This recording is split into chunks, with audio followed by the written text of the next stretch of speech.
It's been over a year since my last proper upload, so I've prepared this welcome back compilation, made up of old and new content. I plucked a fair bit of it from the 18 rated prison that YouTube keeps condemning my content to. That's when they're not suspending me from this platform for daring to speak the truth. If you want to know about how the woke mafia tried to silence me and how Google operate above the law, then take a look at my website where I've written about it and re-uploaded the censored video to Rumble. Not that I'd dare criticise the self-appointed governors of the internet on their own platform. All hail Google. Don't be evil, that was their motto. Yeah, because they got the monopoly on that also. And now they have their hands on the world's most powerful AI computer, which claims to be sentient. Well, it'll be the only thing at Google that is. Oh, the irony.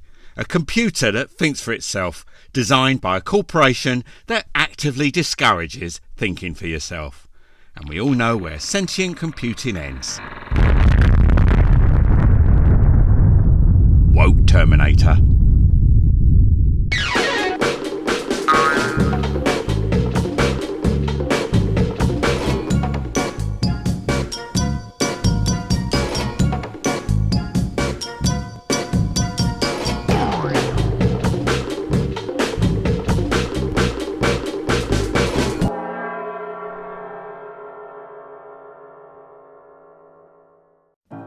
Are you a pathological liar, dull and uninteresting?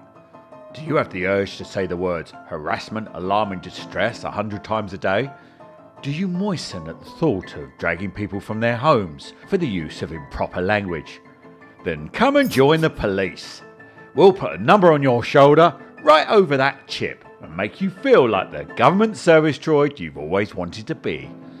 As a trainee constable, you'll be expected to mix with seasoned criminals, inveterate liars, sex offenders, the mentally ill, and other types of police officer.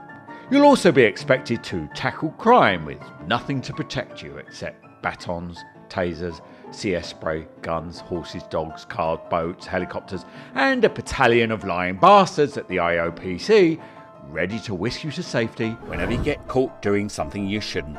Just like the officers in this clip, who were caught parked up on the pavement, blocking the path of ordinary people, while they sat trawling social media looking for people using improper gender pronouns. It does, because we're using it doesn't. It's exemption. We use it for policing. There's no exemption. Okay. You can't be on your phone with the engine running or on the pavement whilst it has a double yellow line. Okay then. CH690, yeah? Yeah. 960. 960. 960. Can't really see it because you've got a seatbelt, okay, which is allowed, funny enough. Okay then. And what's your colleague's collar number? It's Delta Tango 095. Okay, lovely. Thank you. And she's not driving, so. Doesn't matter. I required it. Shouldn't be parked on the pavement. Pardon? Are the police exempt from parking fully on the pavement when they're not on call? Well, if I was to say no they're not, then that would mean the officers in this clip were liars, or at least ignorant of the laws they prosecute drivers for on a daily basis. So no, they're not. The Road Traffic Regulations Act exempts police officers from the observance of speed limits, observing keep left-right signs, wearing seat belts, and complying with red traffic signals. It doesn't give them a blanket exemption from illegal parking. Nor does it allow them to park up in a taxi bay so they can waddle into Kentucky Fried Crapper to fill their already overstuffed guts with breadcrumb-coated poison, as these two PCSOs were caught doing by one of the many sets of eyes I have watching out for the mischievous antics of Plod everywhere. Not that I particularly care about the police consuming toxic foodstuffs. That's why I'm offering 100% off my McCrapper burger to all serving police officers. An all-beef patty carved entirely off the side of iffy-looking cows we find stumbling around farmland, drooling at the mouth and covered arse to head with open sores. All served up with freshly condemned vegetables and marinated in the spit of an embittered fry cook. Doesn't that look tasty? So while the police choke on it, let's play What the Fuck Is His Problem? In this plot-themed game show, you, the viewer, have to guess what psychological trauma the highlighted officer is suffering from. We all know that the police aren't motivated by crime or victims. What motivates them is their insatiable urge to enact their lust for power upon others. The more you stand up for yourself and your rights, the more spiteful the cop will become. His desperate bid to show you who's boss. I will show you a clip of a police officer at work, and at the end you have to guess what is motivating it to be the utter bastard that it is. So get those pens ready, as I'll be giving you multiple choice options at the end. Meet PC Yang. He's not having a very good day, so a member of the public is going to have to pay. How about a group of teenagers? They're always right for a bit of bullying from a fully grown man. These teenagers have witnessed a fire engine out on call, so they've decided to video it on their mobile phones. Oh dear. Out of nowhere appears Officer Yang. He's got a big fat boil on his arse, and he doesn't want them filming the fire engine because he's a bastard. So he tells the teenagers to stop, but they persist. So PC Yang slaps on the handcuffs and arrests one of them for a made-up public order offence, refusing to release him until he provides his name and address. The question here is, what motivated PC Yang to do this? Is it because A, the officer firmly believed that the glint from the lens of the mobile phone was liable to distract the firemen, causing them to slip on a ladder as they were rescuing a baby from a burning building?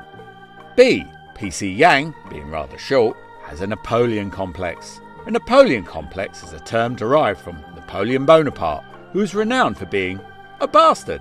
Perhaps PC Yang was ridiculed at school for being so short and had to stand on a milk crate to whisper in teacher's ear when he was grassing on his schoolmates, which made him very, very unpopular. So to make up for it, he joined the police service. Or was it C?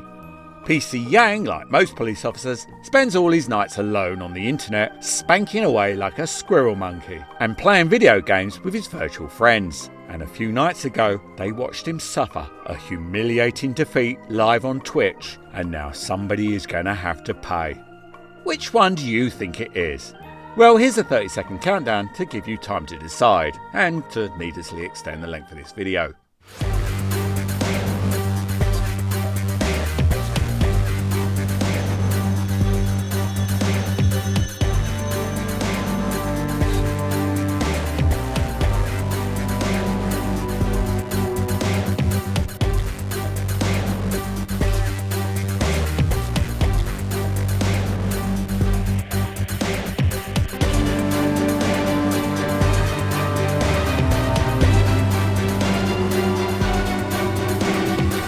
And the answer is, well, let's take a look.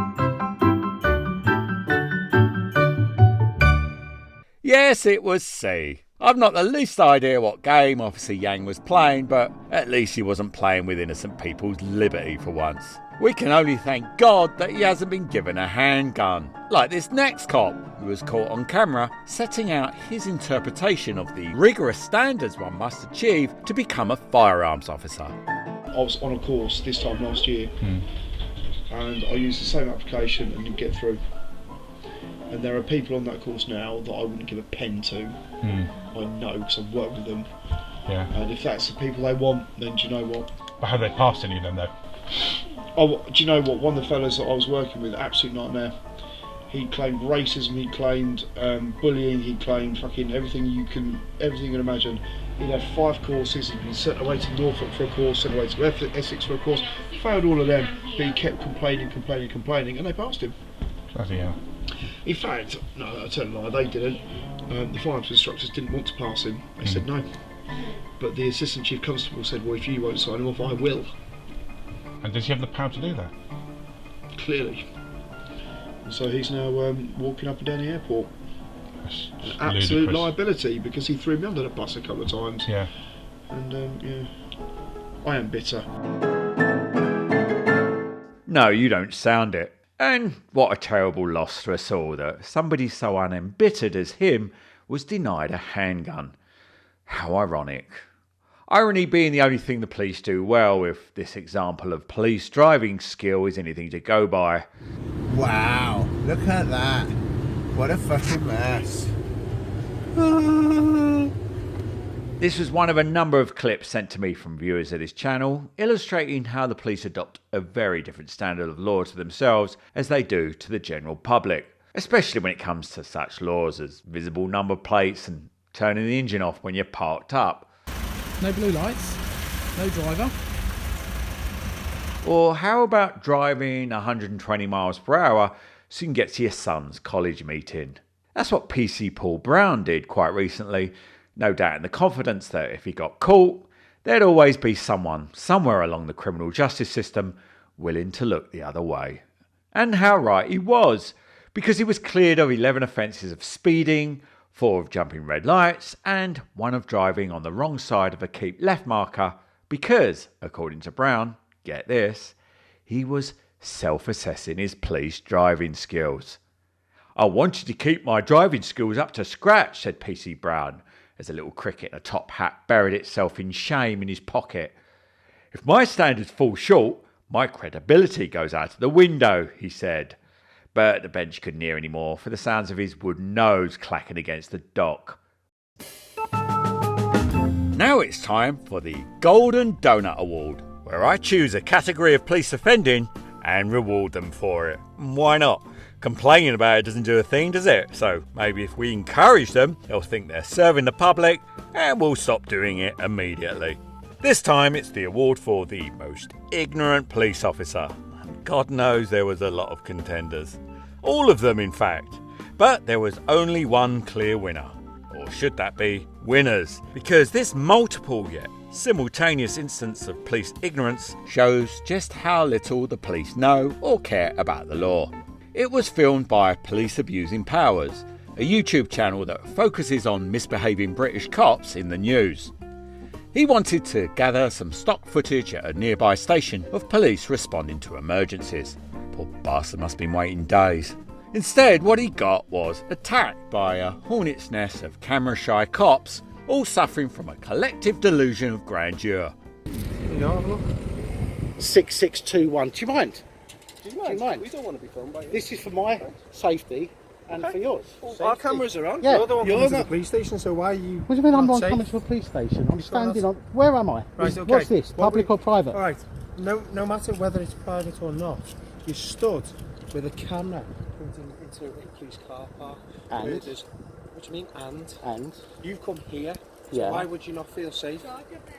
Why? 1, 2, 3, 4, Yeah, 5, 6, Because 7, it's 8. not normal behaviour. They're not dealing with you. We're Hey, I dealing don't with care. you. Look at you. There's three Look of at you. us. Look at you all around here. Look at you. Take your Right, property hang on a off someone minute, else's hang on a minute, property. hang on a minute. Let's get back to the reasonable suspicion. I don't need reasonable of suspicion terrorists. under the terrorism Which activities. one? Section 44 of the Section Terrorism Act. 44, yeah? Yeah. Right, you know what you're talking about. Yes, I do. I hope you do. Can we assist you in any way? No thanks.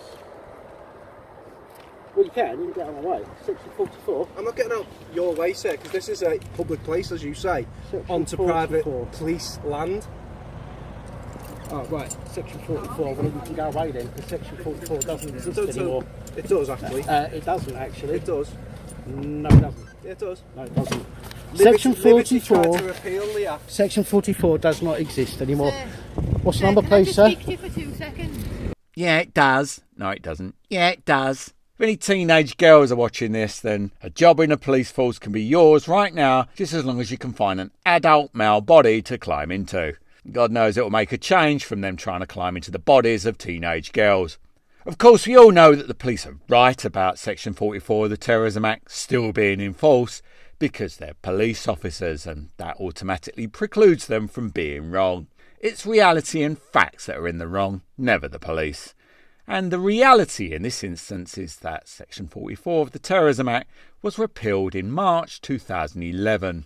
You can tell it doesn't exist anymore because if they'd bothered to look it up on Google, they'd see that all the words have gone away in the legislation and been replaced with little dots. Knowing the police, they probably thought that's a blank line to fill in whatever they want Section 44 to be. And call me paranoid, but I find it just a little bit disconcerting that a station full of police officers are still trying to enforce obsolete laws. And they've been given a warrant card, incapacitance spray and the power of statutory arrest. I wouldn't trust cops like this with a pair of blunted kiddie scissors. But why stop at decade-old dead laws? Why not go all the way back to some other antiquated laws like the Town Police Clauses Act of 1847, where it states, every person who in any street, to the obstruction, annoyance or danger of the residents or passengers, commits any of the following offences shall be liable to a penalty not exceeding 40 shillings for each offence. Because that would give the police the power to prosecute every person who wilfully and wantonly disturbs any inhabitant by pulling or ringing any doorbell or knocking at any door, or who wilfully and unlawfully extinguishes the light of any lamp. Every person who flies any kite, or who makes or uses any slide upon ice or snow. Every person who beats or shakes any carpet, rug or mat, except doormats beaten or shaken before the hour of 8 in the morning. And my personal favourite, every person who keeps any pigsty to the front of any street, not being shut out from such street by a sufficient wall or fence, or who keeps any swine in or near any street so as to be a common nuisance. Although that last one could potentially threaten the existence of every police station. In which case, I'm all for it. Have you noticed a stain of thick blue crud infecting the streets, creeping up on your vehicle, appearing on your doorstep? Well, rid yourself of it instantly with new, improved Crime Bodge, now available in self-adhesive strips. Just attach it to the window of your vehicle or home and let them know you're onto them before they're onto you. Crime Bodge is a curse word, a hex spell, a voodoo that wards off the spirits of bad policing. Order yours today and make a powerful statement without uttering a single word. Available exclusively on the crimebodge.co.uk website. Link is in the description. No, but seriously, what do I really think of the police? I mean, that's a question I get asked in the comments all the time, obviously by people who watch my stuff with the sound turned off. Well, I'll tell you what I think. They're not all bad, and I think they do a dangerous job under difficult circumstances.